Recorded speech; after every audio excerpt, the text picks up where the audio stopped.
جن ڈپٹی صاحب کا ذکر کر رہے تھے، دادا ابا کا شاہد احمد دہلوی، ڈاکٹر نذیر احمد، بہت کم مضمون اردو میں ایسی خوش مذاقی سے لکھے گئے ہیں، جیسے مرزا فرت اللہ بیگ کا ڈاکٹر نذیر احمد کی کہانی، کچھ ان کی کچھ میری زبانی۔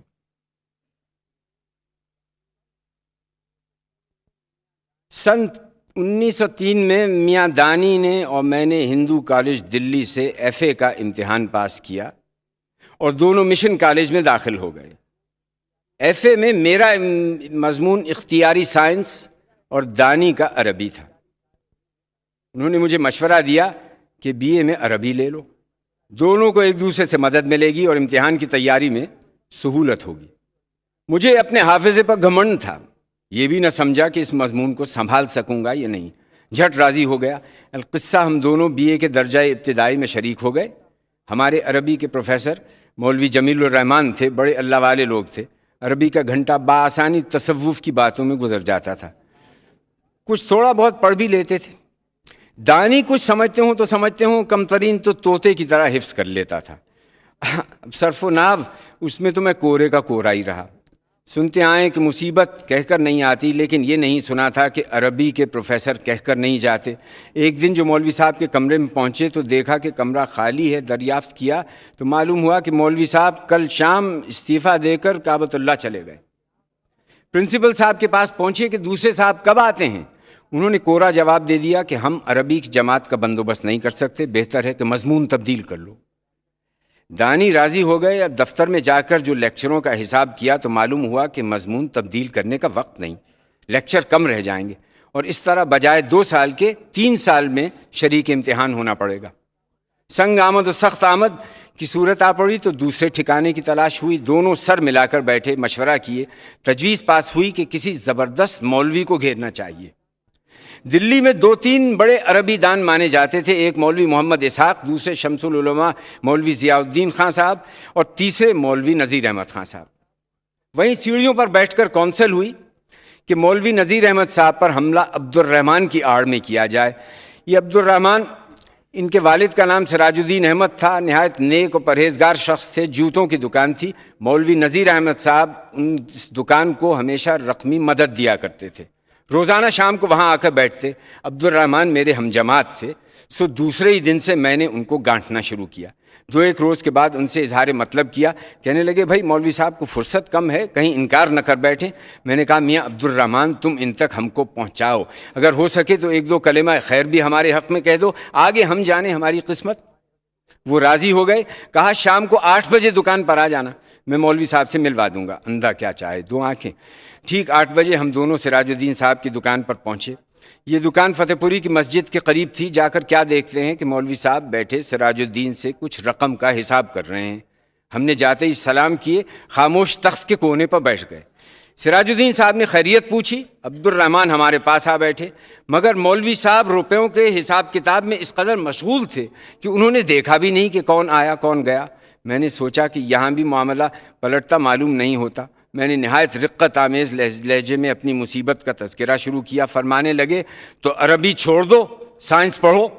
بیٹا آج مسلمانوں کو سائنس کی بڑی ضرورت ہے، ہمارے یہاں مثل ہے پڑھیں فارسی بیچیں تیل، یہ دیکھو قدرت کے کھیل۔ فارسی پڑھ کر تیل تو بیچ لو گے، عربی پڑھ کر تیل بھی بیچنا نہ آئے گا۔ ان کی اس پرمذاق گفتگو سے ہم دونوں کے دل بڑھ گئے۔ ہم رہنے والے ٹھہرے جامع مسجد کی سیڑھیوں کے نیچے۔ بھلا ایسی باتوں ہم سے کون عہدہ برا ہو سکتا ہے؟ ہم نے بھی ایسے ہی شگفتہ الفاظ میں جواب دیا۔ مولوی صاحب پہلے تو مسکراتے رہے، اس کے بعد کھلکھلا کر ہنس پڑے۔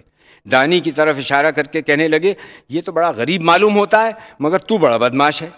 بیٹا جاؤ کسی دوسرے مولوی کو تلاش کرو، دلی میں کیا مولویوں کا کال ہے؟ مجھے ذرا بھی فرصت ہوتی تو کبھی انکار نہ کرتا۔ میں نے عرض کی جناب والا کا ارشاد صحیح ہے، مگر وہ جو مولوی ہیں وہ پڑھاتے نہیں، اور جو پڑھاتے ہیں وہ مولوی نہیں۔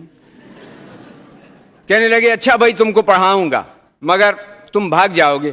ہم دونوں کے منہ سے ایک ساتھ نکلا نہیں، ہرگز نہیں۔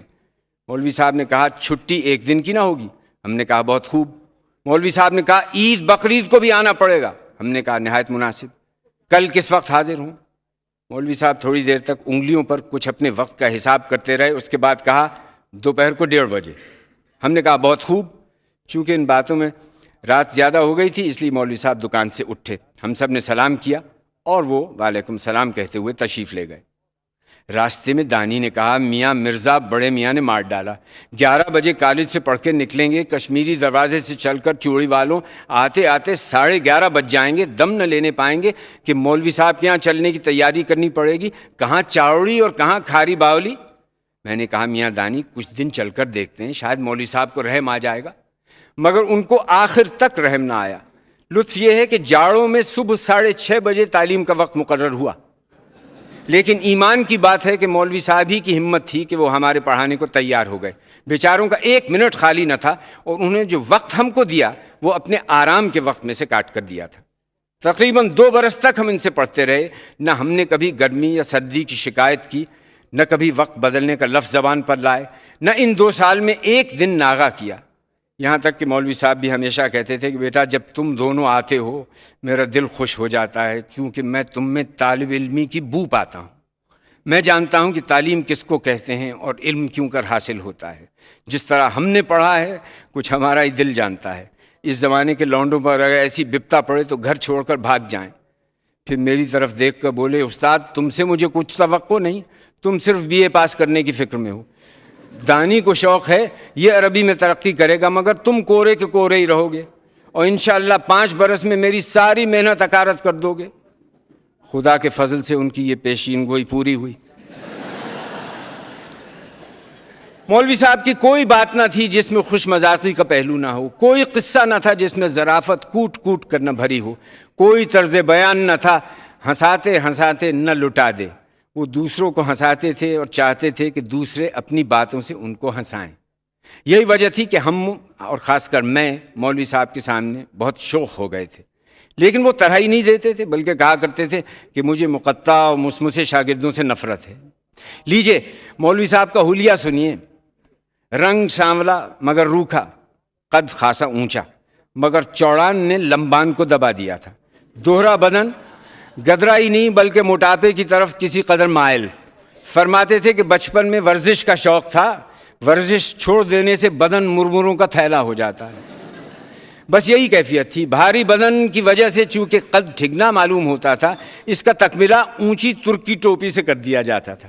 کمر کا پھیر ضرورت سے زیادہ تھا. توند اس قدر بڑھ گئی تھی کہ گھر میں ازار بند باندھنا بے ضرورت ہی نہیں بلکہ تکلیف دہ سمجھا جاتا تھا اور محض ایک گرہ کو کافی خیال کیا گیا تھا. گرمیوں میں تہمت باندھتے تھے, اس کے پلو اڑسنے کی بجائے ادھر ادھر ڈال لیتے تھے مگر اٹھتے وقت بہت احتیاط کرتے تھے.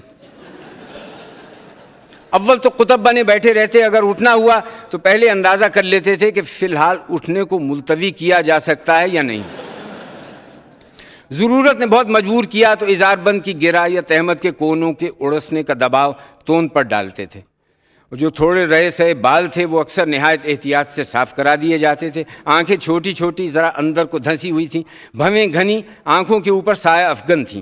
آنکھوں میں غضب کی چمک تھی, وہ چمک نہیں جو غصے کے وقت نمودار ہوتی ہے بلکہ یہ وہ چمک تھی جس میں شوخی اور ذہانت کوٹ کوٹ کر بھری تھی.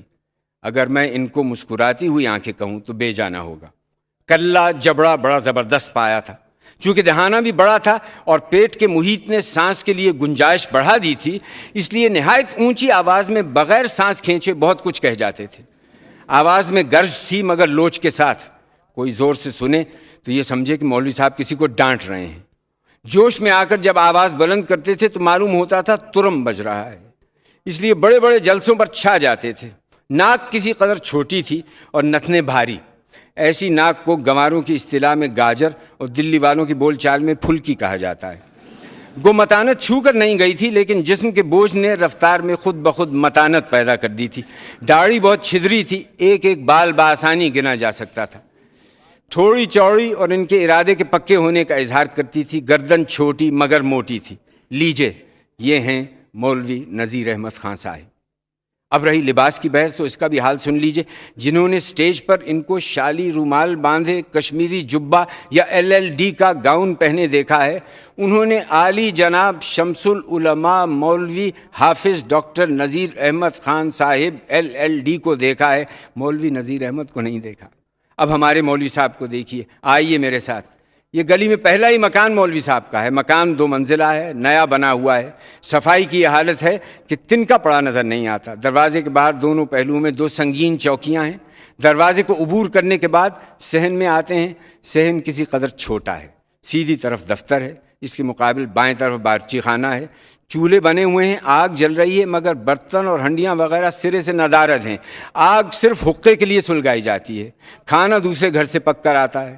دروازے کے بالکل سامنے اکہرا دالان ہے اور اندر ایک لمبا کمرہ. گرمی کا موسم ہے. مولوی صاحب ایک چھوٹی سی میز کے سامنے کچھ لکھ رہے ہیں. کمرے کے دروازے بند ہیں، ایک کھلا ہے. باہر ایک بڑھیا پھونس چماری بیٹھی پنکھے کی رسی کھینچ رہی ہے.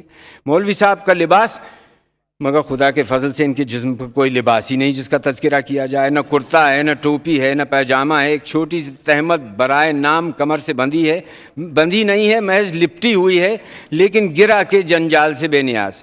کمرے میں نہایت اعلیٰ چاندنی کا فرش ہے. ایک پلنگ بچھا ہوا ہے، کبھی اس پر چادر ہے کبھی نہیں ہے. سرہانے تکیہ رکھا ہے، مگر اس کی رنگت کا بیان احاطہ تحریر سے باہر ہے. البتہ جس گاؤ تکیے سے مولوی صاحب لگے بیٹھے ہیں وہ نہایت صاف ہے اور قالین بھی عمدہ اور قیمتی ہے.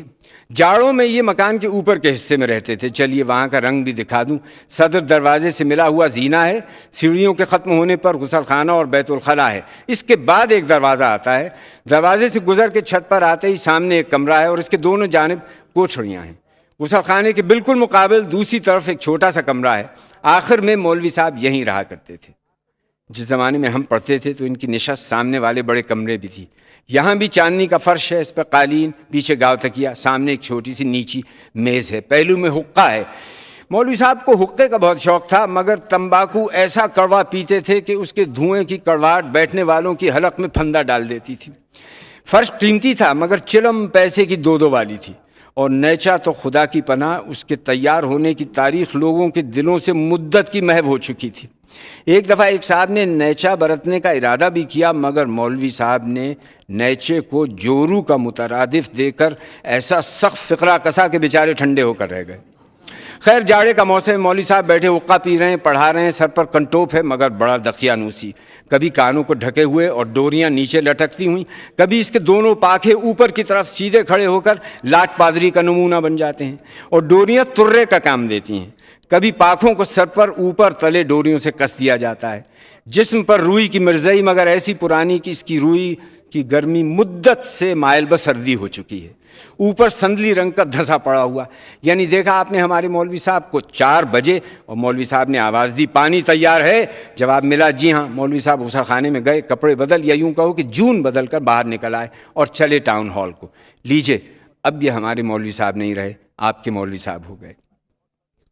جرمنی کے مشہور فلسفی کانٹ کے متعلق کہا جاتا ہے کہ وہ وقت کا پابند تھا کہ لوگ اس کو دیکھ کر اپنی گھڑیاں ٹھیک کر لیتے تھے. بعض یورپ پرست اس کی پابندی اوقات کو یورپ والوں ہی کا حصہ خیال کریں تو کریں. میں تو کہتا ہوں کہ میں نے صرف دلی میں 3 شخص ایسے دیکھے ہیں جو آندھی آئے میں آئے روزانہ 6 بجے ٹاؤن ہال کی لائبریری میں آتے تھے. ادھر انہوں نے لائبریری کے دروازے میں قدم رکھا، ادھر گھنٹہ گھر نے ٹن ٹن 6 بجائے. لطف یہ ہے کہ ان میں سے ایک مشرق میں رہتا ہے، دوسرا مغرب میں. یہ 3 کون شخص ہیں؟ ایک منشی ذکار اللہ صاحب، دوسرے رائے بہادر پیارے لال صاحب اور تیسرے مولوی صاحب.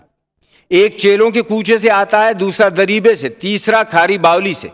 ایسا کبھی نہیں ہوا کہ ایک نے آ کر دوسرے کا انتظار کیا ہو. اگر ان میں سے کوئی نہ آتا تھا تو ایک ہی نتیجہ نکل سکتا تھا کہ نہ آنے والا ایسا بیمار ہے کہ چلنا دشوار ہے. اور یہ نتیجہ غلط ثابت نہیں ہوا. میں نے خود اپنی آنکھوں سے دیکھا اور کانوں سے سنا ہے کہ اگر کسی شخص کو ان تینوں میں سے کسی سے ملنا ہوتا اور 6 بجے سے ذرا پہلے لائبریری کے کسی ملازم سے جا کر دریافت کرتا تو یہی جواب ملتا کہ اب آتے ہی ہوں گے میاں، 6 میں 2 ہی منٹ تو رہ گئے. خوش خوراک تھے اور مزے لے لے کر کھاتے تھے. کھانے میں، ناشتے میں خاص طور پہ 2 نیم برشت انڈے ضرور ہوتے تھے. میوے کا بڑا شوق تھا. ناشتہ اور کھانے کے ساتھ میوے کا ہونا لازم تھا. پڑھاتے جاتے تھے اور کھاتے جاتے تھے. مگر مجھ کو ایک حسرت رہ گئی کہ کبھی شریک طعام نہ ہو سکا۔ غضب تھا کہ کہتے بھی جاتے تھے بھائی کیا مزے کا خربوزہ ہے، واہ واہ واہ میاں کیا مزے کا آم ہے، مگر بندہ خدا نے کبھی یہ نہ کہا کہ بیٹا ذرا چکر تو دیکھیے کیسا ہے۔ میں نے تو تہیہ کر لیا تھا کہ اگر مولوی صاحب جھوٹے منہ بھی شریک ہونے کو کہیں تو ہم سچ مچ شریک ہو جائیں، اس کی نوبت نہیں آئی۔ مولوی صاحب کو مسلمانوں میں تجارت پھیلانے کا شوق تھا اور اس غرض کی حاصل کرنے میں ان کو مالی مدد دینے میں کبھی انکار نہ تھا۔ بے دریغ روپیہ دیتے اور اکثر بڑی بڑی رقمیں ڈبو بیٹھتے تھے۔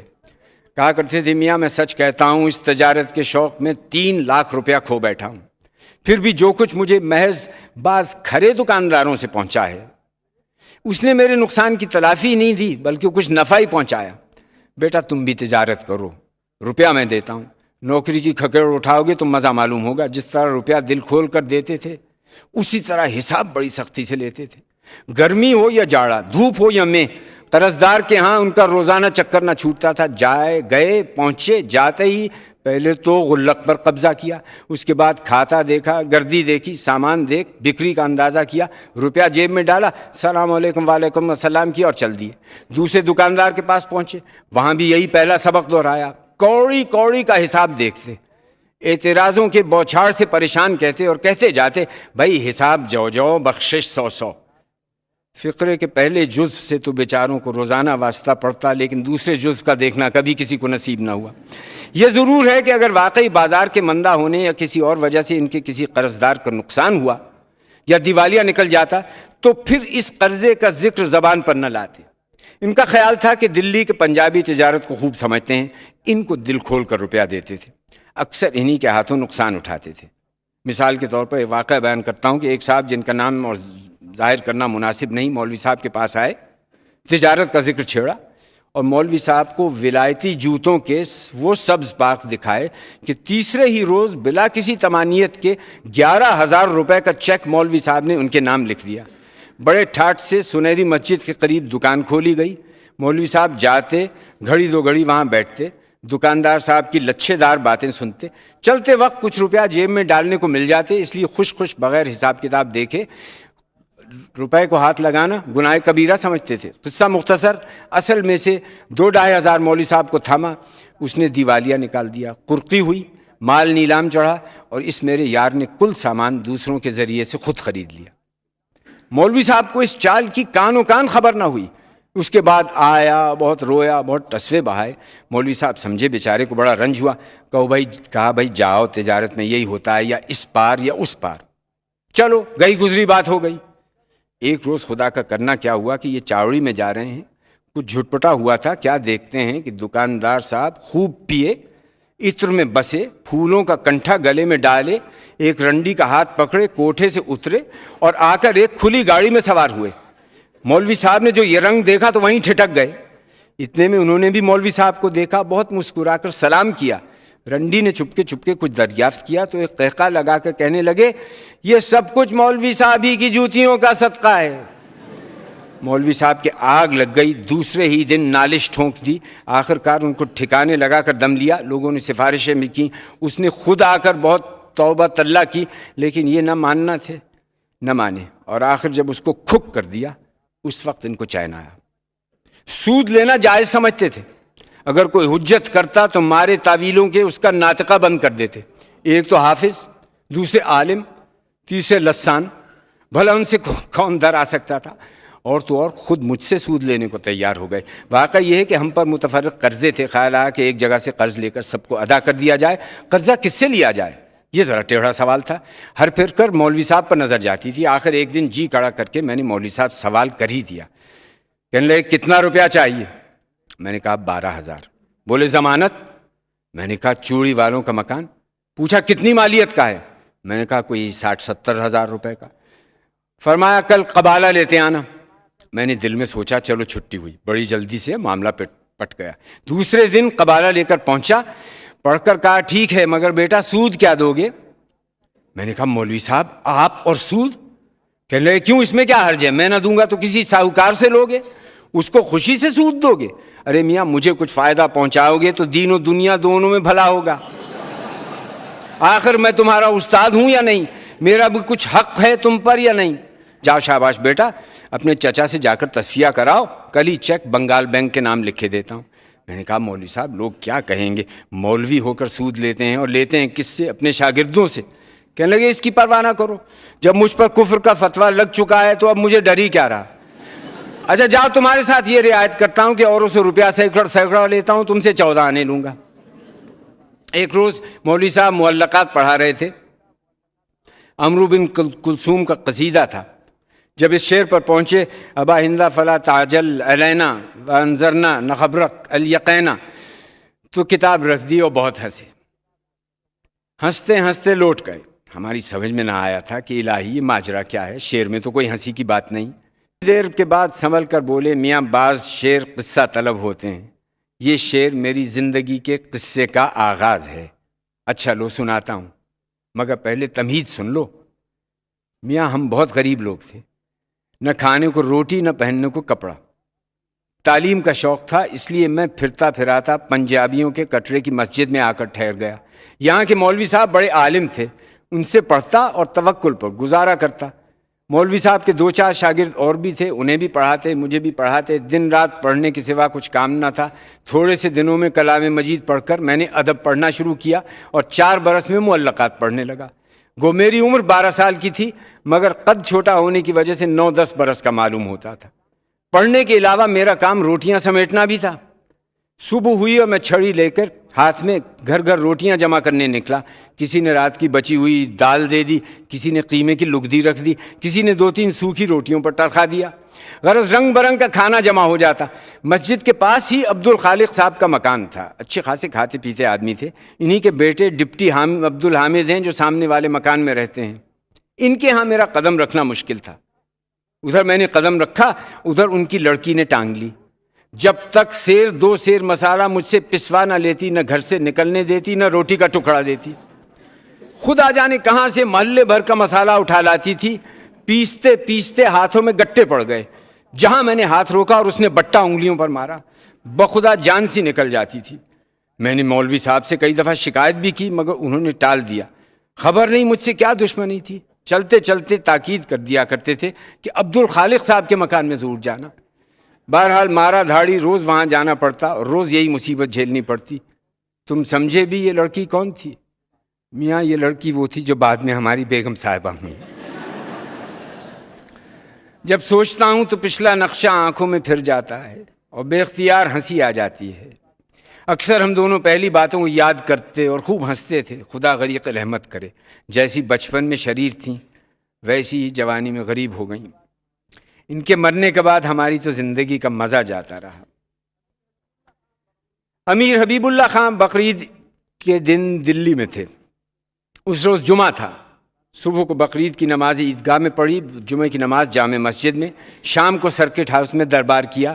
اس دربار میں 8 یا 9 دلی کے ہندو امیر اور اسی قدر مسلمان مشاہیر بلائے گئے۔ ان میں ایک مولوی صاحب بھی تھے۔ سر ہنری میکماہن نے ان لوگوں کا تعارف امیر صاحب سے کرایا۔ جب مولوی نذیر احمد صاحب کی باری آئی اور ان کی تعریف سر ہنری نے کی تو امیر صاحب نے کہا کہ آپ کو ان کی تعریف کرنے کی ضرورت نہیں ہے، میں خود ان کی تصانیف بڑے شوق سے پڑھتا ہوں اور تقریباً سب کا ترجمہ بھی کرا چکا ہوں۔ دیکھنے کا اشتیاق تھا، وہ آج پورا ہو گیا۔ اس کے بعد باتوں ہی باتوں میں پوچھا، آپ شعر بھی کہتے ہیں؟ مولوی صاحب نے کہا جی ہاں کہتا ہوں، لیکن آج آپ کی تعریف میں اپنا نہیں دوسروں کا شعر سناؤں گا۔ یہ کہہ کر متنبی کا شعر پڑھا، عید و عید و عید و مجتمعاً وجہ الحبیب یوم العید الجمعان۔ موقع کے لحاظ سے یہ ایسا برمحل ہو گیا کہ متنبی کو نصیب بھی نہ ہوا ہوگا۔ واقعات اور خاص کر حبیب کے لفظ نے شعر میں جان ڈال دی۔ تمام دربار چمک اٹھا۔ امیر حبیب اللہ خان نے اٹھ کر مولوی صاحب کو گلے سے لگا لیا اور اتنے بوسے لیے کہ مولوی صاحب گھبرا گئے۔ دوسرے روز جو انہوں نے اس واقعے کا ذکر ہم سے کیا، اب انہی کے الفاظ میں دہرانا اچھا معلوم ہوتا ہے۔ کہنے لگے بھائی میں تو شعر پڑھ کر مصیبت میں پھنس گیا۔ شعر پڑھنا تھا کہ یہ معلوم ہوا کسی شیر نے آ کر مجھے دبوچ لیا۔ اس میرے شعر کا کوئی 1.25 گز چوڑا سینہ، میں ٹھہرا چھوٹے قد کا آدمی، اس نے جو پکڑ کر بھینچا، ادھر تو ہڈیاں پلپلی ہو گئیں، ادھر دم گھٹنے لگا۔ اس کی گرفت سے نکلنے کی ہزار کوشش کرتا ہوں، جنبش تک نہیں ہوتی۔ قسم خدا اس وقت تک ہڈیوں میں درد ہو رہا ہے۔ بار خدا خدا کر کے گرفت ڈھیلی ہوئی تو میں ذرا علیحدہ ہوا، ابھی پوری طرح سانس بھی نہ لینے پایا تھا کہ اس نے میرے گلے میں بائیں ڈال بوسے پر بوسہ لینا شروع کر دیا۔ بھلا مجھ بڈھے کو دیکھو اور امیر صاحب کی اس حرکت کو دیکھو۔ کچھ تعریف کا یہ طریقہ افغانستانی میں اچھا معلوم ہوتا ہوگا۔ مجھے تو مارے شرم کے پسینے چھوٹ گئے۔ وہ اللہ کا بندہ ذرا دم لیتا اور سبحان اللہ کہہ کر پھر لپٹتا، اور لپٹتے ہی بوسے پر بوسہ لینا شروع کر دیتا۔ بیچارے دوسرے بھلے آدمی بیٹھتے ہوئے کیا کہتے ہوں گے۔ اور جب میں نے اس مصیبت سے رہائی پائی تو میری ناک سے پسینہ اس طرح بہہ رہا تھا جس طرح کسی ٹوٹی سراہی میں سے پانی رستا ہے۔ نہ بھائی نہ، ایسے درباروں کو میرا دوری سے سلام ہے۔ کون شعر پڑھ کر اپنی ہڈیاں توڑوائے۔ مولوی صاحب اپنی ہڈیاں سہلاتے جاتے اور یہ قصہ بیان کرتے جاتے، مگر ان کے چہرے سے معلوم ہوتا تھا کہ خوشی کے مارے دل کھلا جا رہا ہے، اور سمجھ رہے ہیں کہ شعر کی داد اس طرح اور اس رنگ میں آج تک نہ کسی شاعر کو ملی ہے اور نہ ملے گی۔ اس واقعے کے کچھ ہی دن بعد میں حیدرآباد چلا گیا۔ میں چلنے لگا تو فرمایا، آپ کہو بیٹا پھر ملو گے؟ ابھی تو تمہارے جانے میں بہت دن ہیں۔ میں نے کہا انشاءاللہ ضرور آؤں گا۔ ہنس کر کہنے لگے، انشاءاللہ کہنے کے بعد تم ضرور آئے۔ مسلمانوں کو جب کوئی کام کرنا ہوتا ہے تو ہزاروں قسمیں کھا کر کہتے ہیں کہ یہ کام میں ضرور کروں گا، مگر جب کسی کام کرنے کو جی نہیں چاہتا تو ہمیشہ یہی کہا کرتے ہیں انشاءاللہ ضرور کروں گا۔ ہم تو اس کے معنی سمجھتے ہیں کہ اس کے کام کرنے کا ارادہ تو ہے نہیں، ہاں اگر خدا نے چاہا اور زبردستی یہ کام کرا دیا تو مجبوراً کر لیں گے۔ میں نے کہا مولوی صاحب مذاقیہ پہلو آپ مذہبی معاملات میں بھی نہیں چھوڑتے؟ کہنے لگے میاں پہلے انشاءاللہ کے معنی دوسرے تھے، آج کل کے مسلمان وہی معنی لیتے ہیں جو میں نے بیان کیے۔ دوسری دفعہ جو ملا تو مولوی صاحب کی صحت جواب دے چکی تھی۔ چھت پر جو چھوٹا کمرہ تھا اس میں آ رہے تھے، راشے میں اضافہ ہو گیا تھا، آنکھوں سے بھی کم دکھائی دیتا تھا، پلنگ پر بیٹھے رہا کرتے تھے۔ میں نے کمرے کے دروازے میں قدم رکھتے ہی بڑی زور سے سلام کیا۔ کہنے لگے ہیں کون صاحب ہیں؟ میں نے کہا میں ہوں۔ پھر پوچھا آخر میں کون صاحب ہوئے، نام کیوں نہیں بتاتے؟ ارے بھائی اب مجھے صاف نہیں دکھائی دیتا، ذرا قریب آؤ۔ میں نے کہا واہ مولوی صاحب واہ، اگر آواز سے نہیں پہچانا تو خوب پہچانا، دور سے پہچانیے تو بات ہے۔ ایک دفعہ ہی ہنس پڑے اور کہنے لگے اوہو میاں فرحت ہیں، بھلا اور کون یہ بے تکی باتیں کرے گا، آؤ بیٹا۔ اب تو کئی برس کے بعد آئے، میں پاس گیا، گلے لگایا، حالات پوچھتے رہے، باتیں کرتے رہے، اور کہا ذرا گھڑی دیکھنا کیا بجا ہے۔ میں نے گھڑی دیکھ کر کہا 9:30 میں 5 منٹ ہیں۔ کہنے لگے دیر ہو گئی، ذرا میرا جوتا اور جرابیں تو لے آؤ۔ میں نے لا کر جرابیں پہنائیں، جوتا سوکھ کر لکڑی ہو گیا تھا، وہ زبردستی پاؤں میں ٹھونسا، جوتا پہن کر کھڑے ہو گئے۔ میں نے کھونٹی پر سے اتار کر شیروانی اور ٹوپی دی، وہ پہن کر چلنے لگے۔ کہنے لگے چلو وقت تنگ ہو گیا۔ میں نے کہا مولوی صاحب کہاں جانا ہے؟ کہنے لگے بیٹا آج ایک مقدمے کی پیشی ہے، وہاں جا رہا ہوں، ذرا مجھ کو کشمیری دروازے تک تو لے چل۔ میرا ہاتھ پکڑ کر نیچے اترے، باہر دیکھوں تو کوئی سواری نہیں۔ میں نے کہا مولوی صاحب خدا کے لیے اب اس عمر میں اس طرح پیدل نہ پھرا کیجئے، خدا نے سب کچھ دے رکھا ہے، آخر یہ کس دن کے لیے ہے؟ روپیہ اسی دن کے لیے ہوتا ہے کہ خرچ کیا جائے، بال بچوں کی طرف سے بے فکری ہے، پھر کیوں اس بڑھاپے میں آپ اپنے اوپر ظلم کرتے ہیں؟ ذرا اپنی حالت کو دیکھیے، کشمیری دروازے کو دیکھیے، یہ 2 میل آنا 2 میل جانا یہ آپ کو مزمحل کر دے گا، ذرا ٹھہر جائیے میں گاڑی لے آتا ہوں۔ بہت بگڑے، کہنے لگے تجھ کو میرے معاملے میں دخل دینے کی کیا ضرورت ہے، اب چلتا ہے تو چل، نہیں تو میں کسی اور کو بلاتا ہوں۔ ابھی میرے ہاتھ پاؤں نے ایسا جواب نہیں دیا کہ کشمیری دروازے تک نہ جا سکوں۔ میں نے کہا مولوی صاحب خدا کے لیے اب تو گاڑی رکھ لیجئے، اگر آپ خرچ نہیں اٹھاتے تو میں اٹھاؤں گا۔ ہنس کر کہنے لگے کیوں نہ ہو، روپیہ اچھلنے لگا ہے، کیا میرے پاس اتنا روپیہ نہیں ہے کہ گاڑی نہ رکھ سکوں؟ بیٹا بات یہ ہے کہ پہلے تو میں نے اس لیے گاڑی گھوڑا نہیں رکھا کہ سائسوں سے ڈر لگتا تھا کہ ایک تو دانہ گھاس چراتے ہیں، دوسرے گھوڑے کی مالش نہیں کرتے، تیسرے گاڑی کا آج یہ توڑا کل وہ توڑا، کون بیٹھے بٹھائے اپنی بھلی چنگی جان کو یہ عذاب لگائے اور دن رات کا فکر مول لے۔ رفتہ رفتہ پیدل پھرنے کی عادت ہو گئی، اب آخری عمر میں گاڑیوں کی ضرورت ہوئی تو گاڑی رکھتے ہوئے شرم آتی ہے کہ لوگ کیا کہیں گے کہ تمام عمر تو مولوی صاحب جوتیاں چٹکھاتے پھرے، اب بڑھاپے میں گاڑی میں سوار ہو کر پھرتے ہیں۔ نہ بھائی نہ، اب گاڑی رکھنا وزاداری کے خلاف ہے۔ یہی حجت کرتے کرتے کچہری پہنچ گئے۔ ڈپٹی صاحب کو اطلاع ہوئی، انہوں نے مولوی صاحب کو فوراً اپنے کمرے میں بٹھایا، سب سے پہلے انہی کا مقدمہ لے کر انہی کی شہادت قلم بند کی، اور جس طرح گئے تھے اسی طرح ہانپتے کانپتے میرا ہاتھ پکڑ کر گھر آئے۔ حیدرآباد آنے کے تھوڑے ہی دنوں کے بعد معلوم ہوا کہ اس چہکتے ہوئے بلبل نے اس گلشن دنیا سے کوچ کیا۔ جب کبھی دلی جاتا ہوں مولوی صاحب کے مکان پر ضرور جاتا ہوں، اندر قدم نہیں رکھتا، مگر باہر بڑی دیر تک دیوار سے لگ کر دروازے کو دیکھا کرتا ہوں، اور رہ رہ کر ذوق کا یہ شعر زبان پر آتا ہے، یہ چمن یوں ہی رہے گا اور سارے جانور اپنی اپنی بولیاں سب بول کر اڑ جائیں، اللہ بس باقی ہے بس۔